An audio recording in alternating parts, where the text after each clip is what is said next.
In a time when the gleam of steel held more sway than any physician's balm, survival was less science and more deeply rooted in ancient faith and homespun remedies. Medieval life was a rich mosaic, where illness wasn't simply a physical ailment, but a perceived whisper of cosmic displeasure. The church exerted a power beyond any infirmary, with healing often commencing with whispered prayers, the veneration of saints, and candles flickering in the cool, damp air of a shadowed chapel. Beneath this spiritual layer lay practical earthly solutions, herbs gathered under a full moon, bloodletting to restore balance, and the potent balm of community. Journey with me back to medieval times, a world where sickness served as a spiritual test and a simple affliction hinted at a cosmic imbalance, a divine rebuke for moral failings. A fever wasn't just a bodily response, it was often interpreted as the wrath of a higher power. The body was a fragile vessel for the soul, and sin was thought to easily invite divine judgment in the form of disease. A cough could be a call to repentance as much as a symptom. Fearful of their sins manifesting as ailments, the faithful sought prayer as their initial defense. Rituals saw countless figures kneeling in dimly lit chapels, their hushed prayers desperate appeals for divine favor. Saints became celestial healers, bridging earthly suffering and divine will. Each saint specialized in certain afflictions, their stories functioning like mystical prescriptions. Saint Blas for throat issues, Saint Vitus for epilepsy. These holy figures were invoked in desperate prayers and fervent hymns. Relics, a bone or piece of cloth, were imbued with immense power, believed to channel the saint's healing grace. Pilgrimages to these relics became arduous quests of hope, with believers risking life and limb for a miracle. These journeys were not solely acts of piety, but desperate bids for health, metaphorical medicines from a divine pharmacy. In an age without modern hospitals, the church served as the closest equivalent. Monasteries and convents functioned as rudimentary clinics, where monks and nuns blended spiritual duties with early medical attempts. They cultivated healing herbs in gardens and performed rituals to mend the sick in body and spirit. A chorus of prayers mixed with the rustling of medicinal herbs, creating an atmosphere thick with faith and hope. Healing in the medieval landscape was inseparable from journeys of faith. Pilgrimages were not just spiritual quests, but physical trials for divine healing. Pilgrims donned special attire, cloaks, staffs, and the iconic scallop shell, embarking on paths marked by endurance of both body and spirit. Each pilgrimage site, like Canterbury or Santiago de Compostela, was a beacon of potential recovery, mirroring the struggle against sickness, each step a plea for divine intervention. Prayer and ritual formed a robust tapestry of medieval medical practice. Words were weapons against unseen forces. Each incantation, each whispered plea was vital in warding off misfortune. Rituals like lighting candles or singing hymns aimed to attract divine attention. Ceremonies were not mere gestures, but poignant enactments of faith. Churches organized processions displaying relics to suffering communities, seeking blessings to combat pandemics and pestilence. These rituals were communal affairs, strengthening the bonds of faith amidst life's uncertainties. Feasting and fasting, governed by the church calendar, had roots in both spirituality and health. Fasting purified the soul and was believed to balance bodily humors, promoting wellness. Feast days, conversely, were not just hedonistic breaks, but ways to revitalize community vitality, a social medicine against despair. This rhythm of denial and indulgence symbolized the ongoing dance between sin and redemption. When maladies defied explanation, they became battles against dark, demonic forces. Illness was then viewed as possession, a spiritual struggle fought by priests wielding holy relics in scripture. Exorcism rituals were intense scenes of incantations and holy water, with communities placing their trust in divine intervention. The drama of these battles highlighted the thin line between desperation and deliverance, offering a palpable sense of hope. Amidst affliction, holy objects served as spiritual shields, everyday items imbued with protective properties. Rosaries, medals, and sacred texts were not just tokens, but powerful guardians against adversity. In homes and churches, these objects provided reassurance and shelter. Stained glass scenes painted vivid faith narratives, offering comforting reminders of heavenly power. In the medieval landscape, faith and medicine were not adversaries but allies. It was a time when theology and early medical thought coexisted. Herbs were blessed, stars consulted, prayers recited alongside medicinal instructions, a concoction of calculated belief and nascent science that evolved over time. This unique blend paved the way for future generations of healing, transforming divine intervention into empirical inquiry. Reflecting on medieval times offers insight into humanity's enduring resolve. Through sickness and strife, our ancestors clung to threads of hope and faith. Their methods, interwoven with superstition and devotion, remind us of a timeless human pursuit, the desire to understand, to heal, and to transcend the boundaries of life and death. These tales are more than historical relics. They resonate as testimonials to human resilience and the relentless quest for meaning. In the faint glow of candlelight, medieval physicians delved into the mysteries of the human body, guided by a theory as ancient as it was enigmatic. This was the realm of the four humors, a belief system inherited from Greek antiquity where figures like Hippocrates and Galen laid the groundwork. The human body was seen not as a machine, but as an intricate tapestry woven with blood, phlegm, yellow bile, and black bile. Each humor had its own language, revealing secrets about physical health and temperament. Imagine a world where health depended on balancing these humors, each linked to an element, air, water, fire, and earth, and where disease arose from their disharmony. Medieval healers, caught between ancient beliefs and their own observations, sought to restore this balance, viewing illness not just as a bodily ailment, but a cosmic misalignment. This worldview seamlessly integrated with the era's spiritual beliefs, suggesting a divine balance mirroring moral purity and cosmic harmony. Blood, the most revered humor, was associated with life and vigor, like a bubbling spring in springtime. It warmed the body and moistened the spirit, symbolizing cheerfulness and vitality. In the medieval imagination, blood was more than a physiological fluid. It was a sacred symbol, echoing Christ's blood in its life-giving sanctity. However, excessive blood could lead to feverish chaos, prompting bloodletting as a means of equilibrium. With crude tools, they drew out supposed excess, believing it purified both body and soul. Though often hazardous, this practice was widespread. The presence of phlegm evoked images of cold winter depths and water stillness. Those with excess phlegm were considered phlegmatic, marked by coolness, serenity, and sometimes frustrating slowness. While seen as meditative, too much phlegm could stifle vitality, leading to lethargy. To remedy this, healers used warmth-inducing concoctions, garlic, steam baths, and pungent herbs, designed to evaporate excess moisture and kindle inner fires of spirit and health.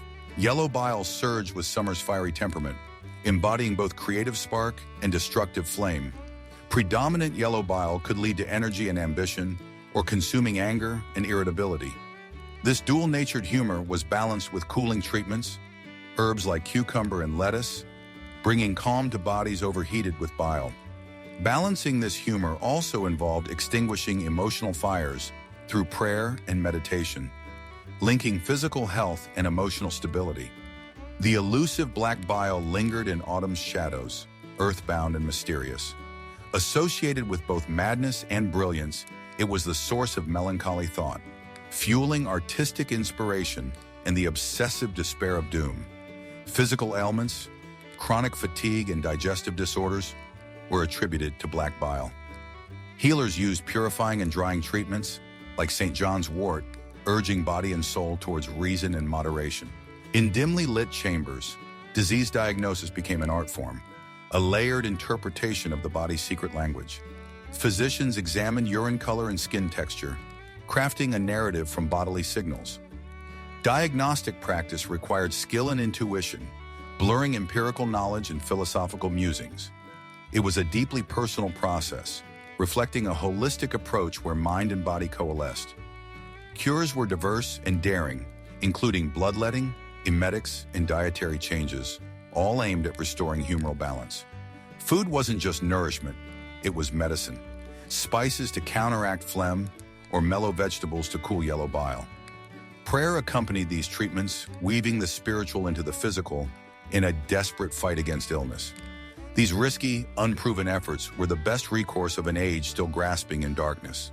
Physicians wielding humoral theory were gatekeepers to this arcane knowledge. Their status elevated by education from nascent universities, they were part philosopher, part healer, navigating alongside barbers and herbalists. They commanded respect but faced uncertainty, bound by their time's limits yet perhaps skeptical of its truths. These practitioners were part of a lineage responsible for deciphering the human condition through the lens of humors. This theory wasn't confined to scholarly halls. It permeated daily life, influencing customs and behavior. The ebb and flow of humors dictated meals, ceremonies, and behaviors, framing emotions as physical maladies, temperance as the path to grace. Across society, from peasant to prince, humors held sway, guiding life as much as illuminated manuscripts and vibrant tapestries. Even today, the legacy of this ancient theory flickers through the ages. Its echoes are found in holistic practices that still speak of balance and harmony. The four humors, in their strange, shadowy wisdom, offer a glimpse into a time when mystery and medicine were inseparable, when health involved the soul as much as the body, reminding us of humanity's enduring quest to understand itself and its world. In the shadowy realm of medieval medicine, the barber-surgeon was a curious figure, inspiring both fear and solace. Their nickname came from barba, Latin for beard, suggesting grooming was primary. Yet these formidable figures wielded more than scissors. They were unsung health custodians, filling a gap left by monastic orders forbidden from spilling blood. Their dual role arose from necessity and tradition, creating a macabre blend of grooming and medicine. In cramped, musty shops smelling of soap and blood, tools for both trades lay ready. Razors beside bone saws, for shaping beards or severing limbs. The barber-surgeon was like a medieval handyman, essential but lacking formal medical training. Under red and white barber's poles, symbolizing blood and bandages, customers received haircuts alongside lance boils and extracted teeth. Their skills were an eclectic mix driven by necessity and courage, highlighting the communal spirit of health practices. Each visit was an uncertain journey into medieval medicine's blood and guts world, where their presence offered hope not of comfort, but survival. Foremost in their grim arsenal was bloodletting, a feared yet ubiquitous treatment rooted in the four humors theory. With each cut of their lancet, barber-surgeons aimed to draw out not just blood, but illness. Pints of life-giving fluid spilled out, witnessed by a community desperate enough to believe this was the path to health, guided by a barber-surgeon's steady hand, seeking cure through method rather than madness. Today, this ritual evokes brutal images, but in an age without antibiotics or diagnostics, it was seen as a heroic fight against unseen foes, a courageous attempt to restore balance when imbalance threatened death. Beyond bloodletting, the barber-surgeon performed various procedures. In a world without modern dental care, nagging toothaches found swift resolution under the barber-surgeon's iron grip, who, without anesthetic, extracted offending teeth. Success depended more on the patient's endurance than the practitioner's precision, where the line between relief and agony was as thin as their tool's edge. Skin ailments also fell under their dread scope. Festering boils and abscesses were lanced, a barbaric release of pus and pressure, with little more than a crude knife or steady hand. Surgery, however, revealed the barber-surgeon's true grit. Without anesthesia, each incision echoed through the room, a battle against pain and time. Leather straps restrained limbs, stifling reflexive movements as bone saws ominously hummed through tendons and marrow. Here, every amputation or trepanation was a dance on the precipice of life and death, driven by the grim truth that survival was the only comfort. Infection loomed as a shadow war, turning each surgery into a perilous gamble. Unbeknownst to nascent science, these invaders turned minor wounds septic, reversing gains with fever and rot. Unable to combat germs with anything but prayers and poultices, barber-surgeons found success not in precision, but in their patients' sheer will to live. Medieval medicine measured success simply as survival. Despite the odds, patients often emerged alive, though often scarred. Such survivors became living chronicles of medieval patience and practice, testaments not to the barber-surgeon's skill, but to the tenacity of those desperate for aid. It was a medical landscape devoid of assurances, where triumph was defined by drawing breath after the blood stopped flowing. Despite rudimentary methods, barber-surgeons inadvertently laid early foundations for modern medicine. Their extensive, albeit grim, hands-on anatomical knowledge led to unexpected advances in understanding human physiology. Day after day, amidst bloodied aprons and clamorous cries, these practitioners inadvertently pushed boundaries towards scientific inquiry and medical evolution. Each crude incision and shaky bandage hinted at the future, planting seeds that, though unrecognized, would flourish into a more structured healthcare vision. Their tools, a collection resembling a medieval surgeon's nightmare, held the two-edged promise of salvation or suffering.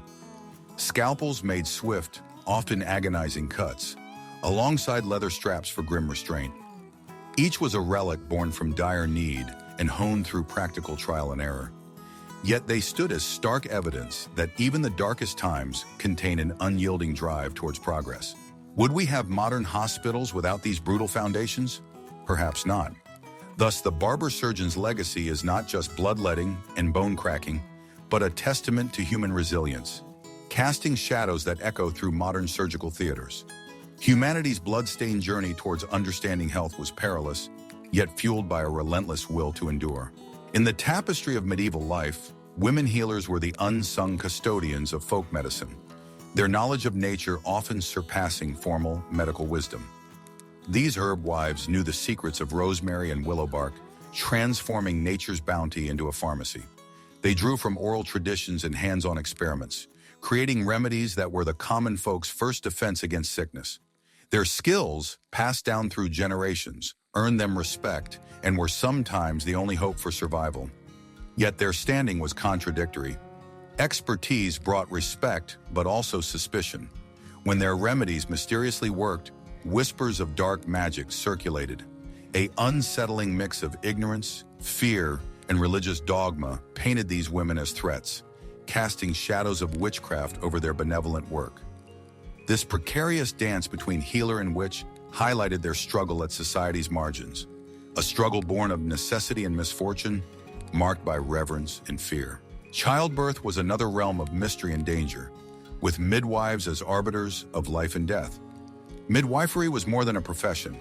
It was an art form draped in secrecy, practiced by skilled women who understood labor's delicate nuances. Armed with simple tools and extraordinary patience, they were the pillars of maternal care. They ensured survival through techniques like using olive oil to ease birth pain and honey to prevent infection. Their role extended beyond birth, providing postpartum care and supporting fragile life. But even midwives faced societal suspicion. Their seemingly mystical rituals for new life often attracted the wary eyes of church and state. The specter of witchcraft loomed, intensified by the female nature of their work.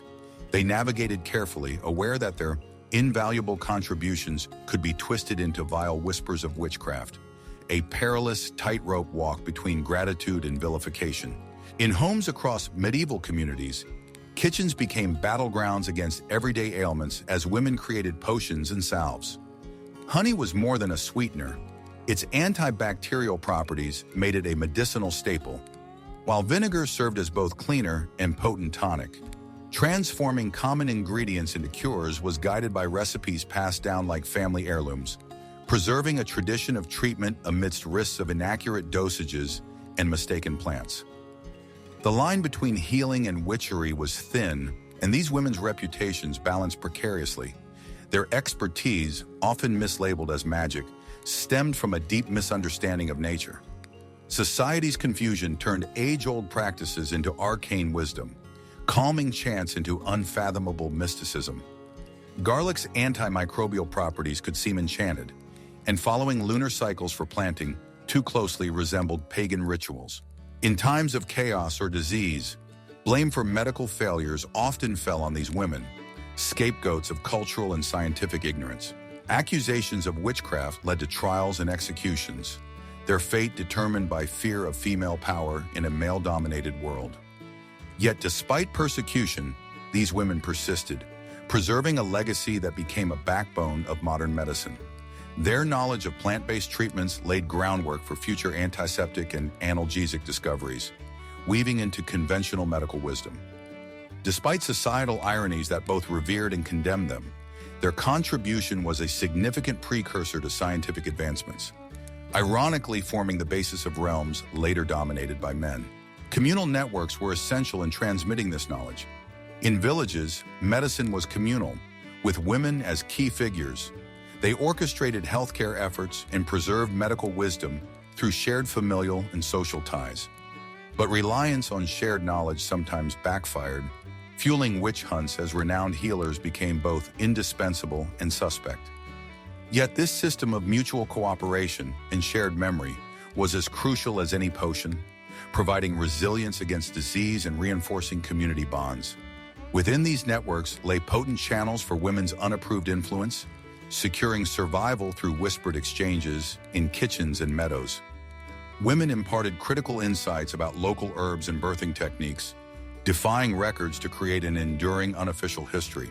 Amidst patriarchal restrictions, these secret networks were bastions of feminine agency, with experienced herb wives and midwives acting as silent champions, etching narratives into collective consciousness through impact rather than documentation.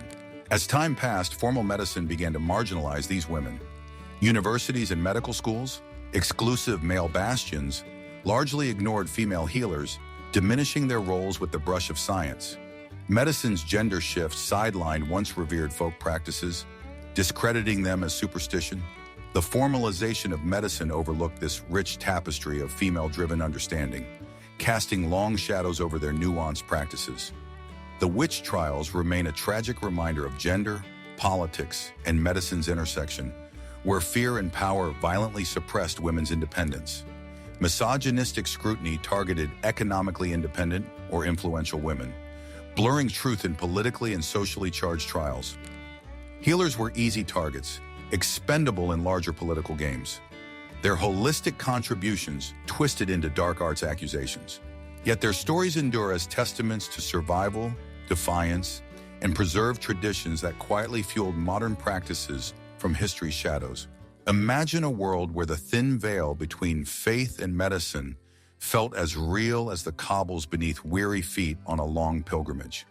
In the Middle Ages, this was not just an imagined world, it was reality.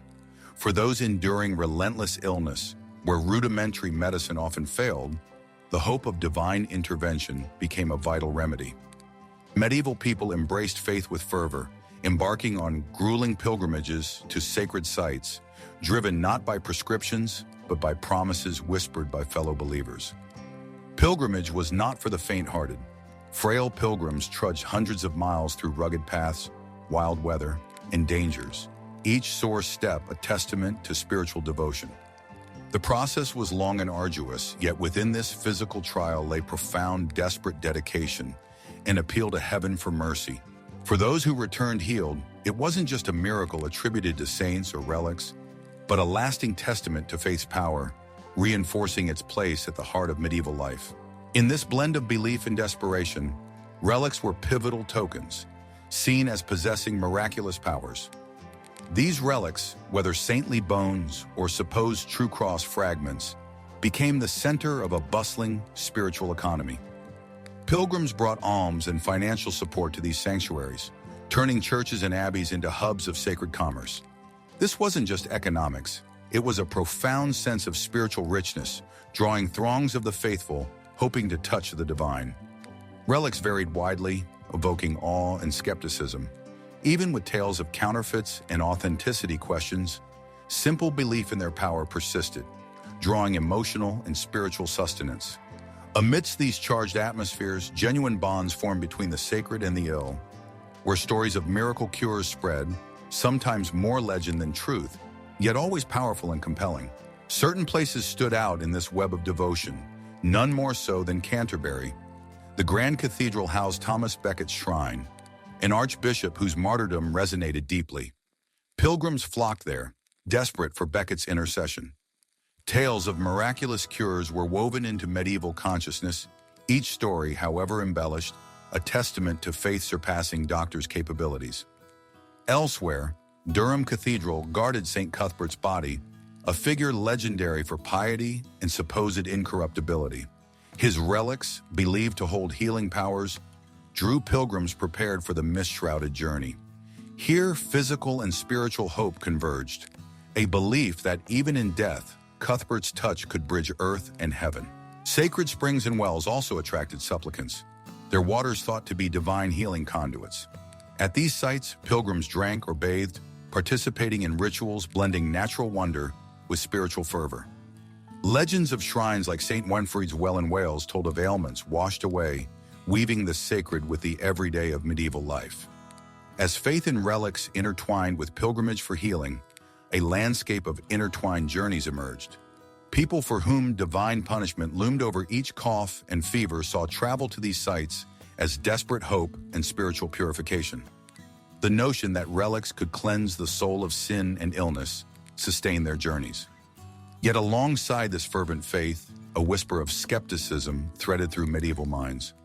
While relics commanded reverence, questions of authenticity and effectiveness lingered, showing a nuanced understanding of the balance between belief and doubt. Skepticism didn't erode respect for relics, but deepened the conversation about their role in healing and spirituality. Even among priests, caution prevailed to maintain miracle authenticity. As time shifted, the veneration of relics and love of pilgrimage ultimately shaped a complex legacy. These journeys, carved by faith and supported by a deep yearning for physical and spiritual healing, lay at the intersection of religion, medicine, and the human spirit.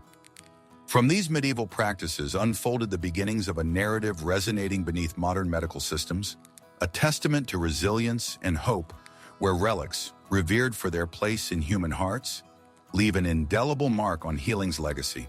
In the shadowy corner of medieval life, medicine danced precariously between alchemy and desperate hope. Alchemy, chemistry's curious precursor, gripped the medieval mind with its promise of transformation, not just of metals, but of health. Gold, purity's gleaming symbol, was believed to be the key to curing any illness, launching the quest for the elixir of life, a drinkable form of this coveted metal. Ingredients like mercury, now known to be toxic, were eagerly embraced, reflecting a world hungry for miracles amidst rampant disease. Alchemical laboratories, filled with mythical unicorn horn powders and vials labeled dragon's blood, were as much temples of hope as experimental venues. Each potion stirred wonder and dread, holding potential for miraculous recovery and poisonous mishap. The allure of these concoctions persisted, even when illnesses lingered despite the efforts. But the quest for cures extended beyond potions. Medieval remedies employed the animal kingdom's perceived mystical powers, drawing on nature like a sprawling, unpredictable apothecary. Remedies were often strange, like grinding toads to dust or boiling bats. Desperate attempts to coax cures from creatures. The reasoning was mystic and imaginative, if baffling. To cure headaches, rubbing a dead mole on one's head was believed to shift cosmic balance, offering pain relief. These practices reveal a vivid tapestry of oral tradition and folklore, reflecting a time when healing involved story as much as science. Animal-derived treatments blended practicality and ritual, transforming mundane creatures into meditative connections to natural remedies. Beetle ashes and snail poultices, while largely ineffective by today's standards, envisioned a future based on the past's wondrous answers. Herbal lore formed medieval medicine's backbone, with fields and forests providing, villagers harvested herbs with profound care.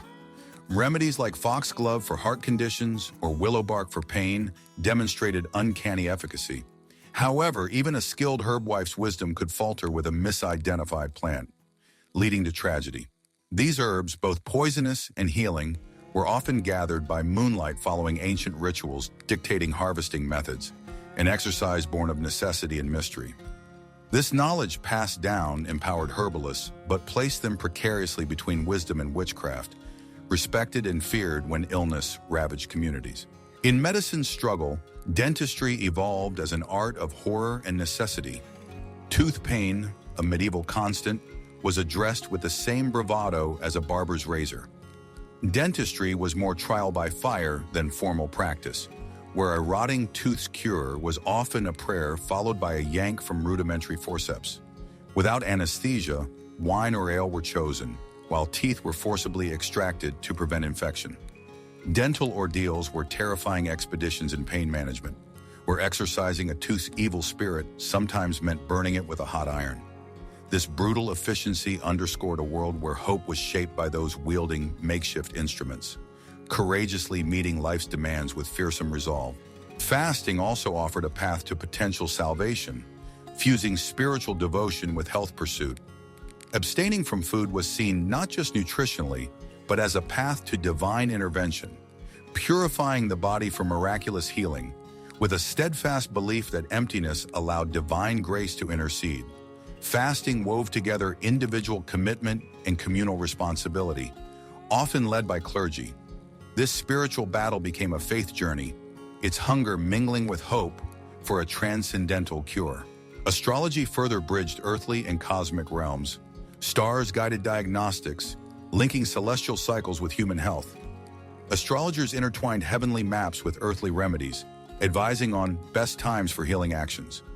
Despite seeming distant from modern medicine, sky patterns were matrices of fate and fortune, seen as confirmation that suffering was part of a larger cosmic plan.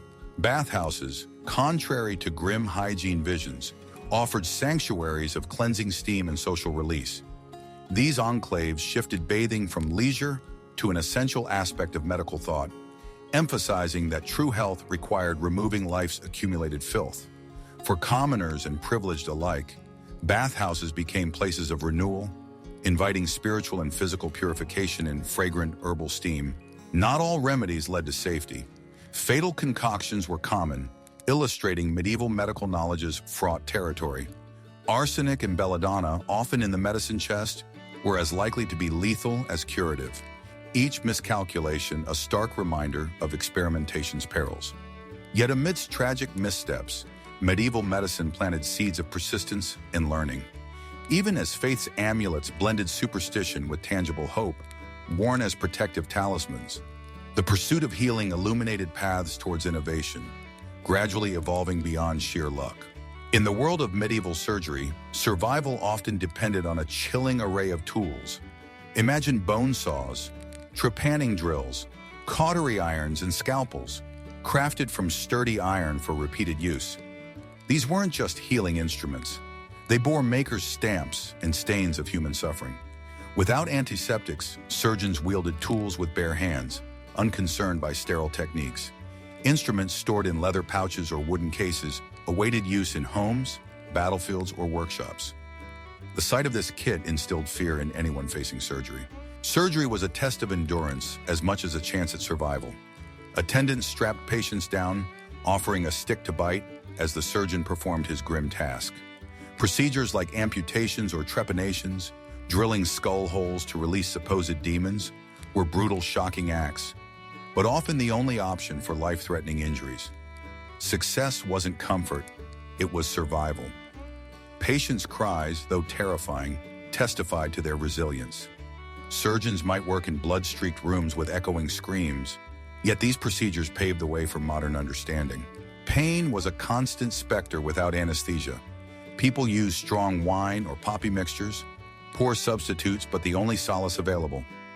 Consciousness during surgery was expected, requiring immense mental fortitude. Surgeons, aware of the excruciating torment, honed skills to balance speed with precision, silently acknowledging their vocation's brutality. Moments on the operating table were more than agony.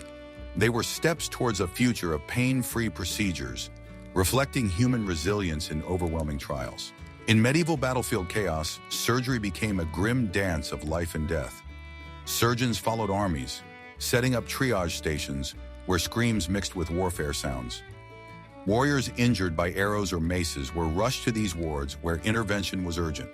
Dying soldiers, still armored, often awaited swift removal of embedded arrowheads amidst battle clamor.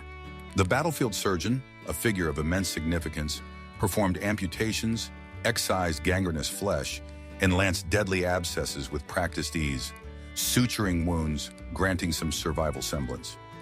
These early medics, with improvised bandages and cautery irons, navigated knowledge in warfare's bitter toll, laying groundwork for healing in war's unpredictable theater. Religion held powerful sway over surgical outcomes. Before the surgeon's blade, a priest might intervene, invoking divine guidance. Crucifixes and relics adorned surgical spaces, offering hope for divine intervention. Faith was deeply ingrained in medieval life, and surgery was no exception. Steadfast belief in God was thought to boost chances or secure a heavenly place if things went wrong. Relics might be placed on bodies mid-surgery for protection. Post-recovery pilgrimages expressed gratitude or sought further blessings, lending sacred narratives to miraculous recoveries and enhancing surgeons' mystique thought to possess divine favor alongside skill. Medieval surgical instruments, though primitive now, were ingeniously sharp for their time. Bone saws, scalpels, clamps for amputation and trepanation were often handmade, passed down from masters to apprentices. These tools, crafted from steel or iron, had grim elegance with bone or wood handles. Scalpels served for incisions and complex issues like bladder stones. Surgical evolution mirrored societal challenges, introducing innovations that crossed into civilian medicine, fostering hope despite risks. Each tool's refinement added depth to surgical history. Apprenticeship was the path into this world. Absent rigorous medical schools, learning hinged on master-apprentice relationships. In workshops centered on iron and blood, apprentices observed surgeries, knowledge absorbed through visceral experience rather than textbooks. Apprentices grasped surgery's nuances over years, mastering skills through repeated exposure, ideally inheriting their master's expertise. Trepanation, an ancient skull scraping or drilling process, carried mysticism and crude rationale. Seen as a channel for releasing malevolent spirits or humors, it straddled physical intrusion and spiritual release. Patients undergoing this hoped for relief from ailments like epilepsy, seen as falling sickness, a testament to intertwined faith and early medical science. Success meant survival despite infection, leaving scars, physical and symbolic, of curse release. In a climate of agrarian labor and frequent war, broken bones posed challenges. Bone setters, often with ancestral knowledge, immobilized fractured limbs with natural materials. Linen and egg whites, wood and bark splints. Healing was about aligned bones and time, while herbal balms prevented infection, emphasizing recovery's calm patience. Success reaffirmed medieval wisdom, viewing the body as a machine, complex yet mendable. Surgical stories in medieval records reveal compelling tales amidst adversity. Sir William de Angouleme's survival of arrowhead removal echoed surgical triumphs amid brutality. A farmer's shattered leg mended via osteosynthesis told of slow victory over debilitating injury. These narratives remind us of individual survival and resilience. Portraying an era that paved the way for modern medicine, each incision marks survival against odds, heralding a future that, through centuries of innovation, built upon bones and miraculous recoveries, ever fighting to understand health in its rawest form. The Black Death swept through the medieval world like a continental shadow. Originating in Central Asia, it infiltrated Europe via bustling trade routes on fleas clinging to ship rats. Cities, with their packed buildings and alleys, became perfect breeding grounds for these unseen death carriers. As the disease spread, towns vanished, leaving eerie silences and empty homes, tangible reminders of looming mortality. Faced with such devastation, societies reeled in horror, traditional medicine impotent against the invisible specter. In a faith-bound world, the plague seemed divine retribution, prompting fervent prayers and penitence for mercy. Amidst mayhem emerged grim plague doctors, their presence nearly as terrifying as the disease. Clad in black robes with beak-like masks filled with aromatic herbs, they seem more ominous harbingers than healers. Though costumes aimed to ward off disease-carrying miasmas, these doctors often had little medical training and were hired more to count the dead than heal. Their practice hovered between desperation and ritual, peculiar symbols of a civilization battling an unknowable enemy. In medieval imagination, disease was punishment for moral failure, not microscopic mischief.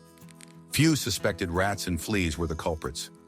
Rodents wove between ships and homes, their bites spreading deadly bacteria, unbeknownst to humans. As victims fell, explanations turned fantastical, blaming foul smells or divine displeasure, ignoring mundane culprits scuttling underfoot. Nature itself seemed to oppose humanity, transforming the familiar world into peril. While the Black Death was the era's notorious scourge, syphilis, or the Great Pox, soon followed, reinforcing human frailty. This disease spread rapidly, leaving sores, deformities, and madness. Remedies swung wildly from useless mercury to bizarre rites, echoing the terror and ignorance of the time's medical practices. As people faced threats, a new narrative emerged, intertwining disease with morality and stigmatizing the afflicted as sufferers of both illness and shame. Amidst chaos, strange collective behaviors like dance mania erupted, where frenzied dancing took over communities. Chroniclers documented villagers dancing for days, seemingly defying death or appeasing divine anger. This mass hysteria offered temporary escape from despair, a madcap expression of life clinging to fleeting joy amidst unrelenting affliction. As pandemics scythed populations, they unraveled social fabric, leaving communities in tatters. The sheer volume of death overwhelmed the living, tearing apart families and faltering societal structures. Churches, once solace centers, now echoed with constant funeral bells, symbolizing life's precariousness. In this instability, rigid hierarchies shifted. Labor shortages after the plague empowered peasants, leading to uprisings and challenging the established order. These upheavals exposed rigid structures' weaknesses, unsettling norms while hinting at future change possibilities. Despite faltering medicine, faith endured as a beacon of hope. Flagellants roamed, whipping themselves in penitence to appease a wrathful God, hoping divine intervention would succeed where human knowledge failed. Though often exacerbating disease spread, these actions reflected a deep search for salvation and understanding. People clung to saints, relics, and prayers, seeking spiritual solace when empirical answers eluded them. Stories emerging from this era immortalized pandemic terror's cultural legacy. Medieval art and tales personified death, weaving it into narratives haunting the living and playing at their dreams' edges. Such folklore served as communal warnings and moral teachings, subtly knitting communities back together amidst profound dislocation. Framing death and disease within familiar stories, people retained a sliver of control over their tumultuous reality, ensuring solidarity through shared fear and survival tales. Yet blending devastation with resilience, the plague laid groundwork for eventual progress. Although full impact would take centuries, collective suffering spurred innovations in public health and nascent scientific methods. Quarantines slowly began, sanitation found early advocates, and a fledgling understanding of contagion took root. As outdated rituals' overwhelming power faded, the call for rational explanations sowed seeds for scientific approaches that would transform medicine. In sorrow's aftermath, indomitable human spirit shone through. The plague tested medieval society, but didn't extinguish the drive to endure and adapt. Survivors carried tales of resilience and transformation, bearing witness to life's fragility and triumph. This dark chapter revealed endurance capacity amidst profound adversity, providing a testament to humanity's enduring strength and leaving a roadmap for future generations that continues to resonate. In the labyrinth of medieval life, where shadows often seem longer than days, the heart of healthcare lay not in palaces or universities, but in the cozy embrace of the family hearth. There, mothers and grandmothers transformed simple herbs and household items into wellness elixirs, passed down through stories as thick as simmering broth. These weren't laboratory-tested remedies, but ones proven by a glance between ailing kin and wisdom tucked into an apron's folds. Honey for coughs, chicken soup for colds. Their efficacy was as much in tradition as any mystical property.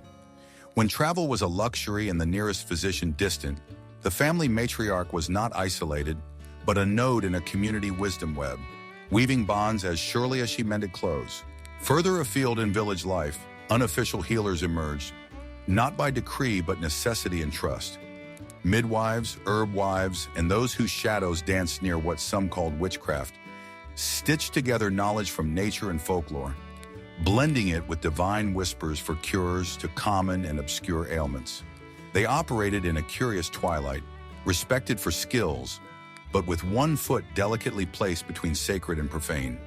Their healing wasn't always successful, but their presence offered hope, speaking to community resilience. Knowledge rarely traveled faster than foot or horse. It was spread orally, secrets shared at markets, festivals, or in churches. Folk tales served dual purposes, preserving history and healing wisdom.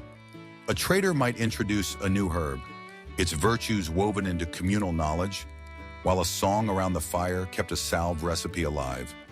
Wisdom was grounded and adaptive, shared across classes, proving knowledge transcended status barriers.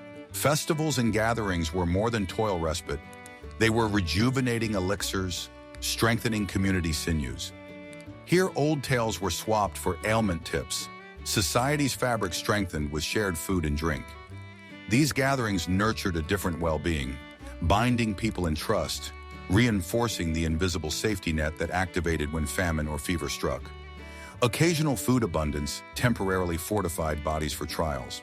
In this self-sustained world, mutual aid was the currency weaving communities. In an era without state safety nets, bartering labor, tools, and kindness ensured survival through harsh months. This was most tangible in fields where shared work boosted harvests and hope. When illness struck, neighbors became family, tending lands and livestock, ensuring solitude didn't compound sickness or poverty. Cities with bustling trades and clustered stone confines birthed guilds and brotherhoods. Formed from trade necessity, these groups became more than professional bodies. They were support sanctuaries, early whispers of modern social insurance. If a member fell ill, funds were gathered, aid provided. Through building hospitals or organizing charity, guilds showed health as a shared social endeavor. Churches and monasteries, medieval landscape silhouettes, were havens for soul and body. Medicinal herb scent mingled with incense as monks tended healing plant gardens and offered alms with prayer. The church's embrace made sacred spaces places of holistic care, where spiritual and physical health were two parts of the same divine mission. In crisis or calm, offerings were made at altars, petitions for peace and healing, threading faith into everyday life.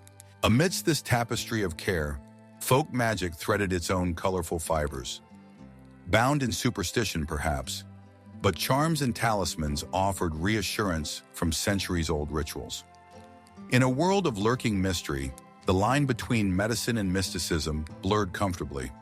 These charms, carrying hope, persisted in families. Amulets passed hand to hand, a tangible link between generations seeking control in a restless world. Finally, around hearths and parish halls, stories knit communal heartstrings into a vibrant quilt. Tales were dosed with wisdom and humor, crafted to remind and teach vital knowledge for survival. Heroes and heroines wrestled with ailments as surely as dragons or spirits, illustrating resilience in uncertainty.